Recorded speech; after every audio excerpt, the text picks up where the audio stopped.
જ્યાં પાંડવોએ ગુપ્તવાસ કર્યો છે અને અત્યંત પૌરાણિક કહી શકાય રાપરના અનેક પૌરાણિક શિવાલયમાં આજ સવારથી જ ભોળાનાથનો જયનાથ ગુંજી ઉઠ્યો હતો. ઠેર ઠેર અભિષેક કરવામાં આવી રહ્યો હતો.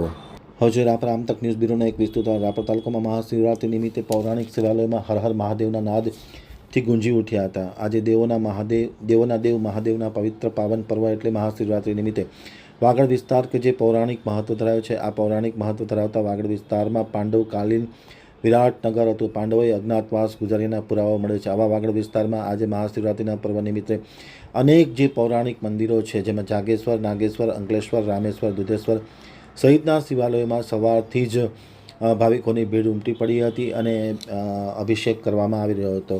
આ પ્રસંગે વિનુભાઈ થાનકી, નગરપાલિકાના પ્રમુખ ચાંદ ભીંડે, જિલ્લા મંત્રી ઉમેશ સોની, મધુભા વાઘેલા, નવુભા વાઘેલા, ભીખુભા સોઢા, મેહુલ જોશી, હેમગર ગોસ્વામી, હીરાગર ગોસ્વામી, હકુમતસિંહ સોઢા, મહેશ સુથાર, આશીષ ગોસ્વામી, કિશોરગીરી ગોસ્વામી, જયશ્રીબેન સોની, કિરણબેન થાનકી, રમીલાબેન સોની, સોનુબેન ભીંડે, મહેન્દ્રસિંહ વાઘેલા, મેહુલ રયા, જયંતિલાલ ઠક્કર, સાગર ઠક્કર, કિશન કારિયા, દયારામ મહારાજ, મનુભાઈ રાજગોર, સુરેશભાઈ સોલંકી, રાહુલ કારિયા, વિશાલ મીરાણી, જય ચંદે, ભાવેશ મીરાણી, નરેન્દ્ર માલી, નવીનભાઈ માલી, ધર્મેન્દ્રભાઈ સહિતના લોકો ખાસ ઉપસ્થિત કરી હતી.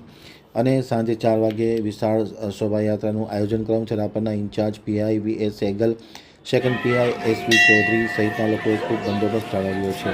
આજનો દિવસ એ સનાતન ધર્મ માટે મહાન દિવસ છે, કારણ કે આ દિવસે જ્યારે વિષ્ણુ અને બ્રહ્માજી જે ઝઘડો થયો અને એમાં જે વચ્ચે જે લિંગ સ્વરૂપે જ્યારે ભગવાન શિવ સાક્ષાત પ્રગટ થયા તે દિવસની આ દિવસ સુધી આ 13 દિવસનો મહાશિવરાત્રિ તરીકે ઉજવવામાં આવે છે. અને બધા હિન્દુના તમામ સનાતન ધર્મના લોકો આ મંદિર દુધેશ્વર મહાદેવનું મંદિર છે, ત્યાં જે પ્રાચીન છે એ પ્રાચીન મંદિરમાં એ પગે લાગવા આવે. Thank you. આજે મહાશિવરાત્રિ નિમિત્તે શિવાલયોમાં કયા કયા કાર્યક્રમોનું આયોજન કરવામાં આવે છે? આજે શિવ ભક્તો દ્વારા રુદ્રી, મહાઅભિષેક, બિલ્વપત્ર, જળ, દૂધ વગેરેનો અભિષેક કરી અને મહાદેવને રીઝવવામાં આવે છે.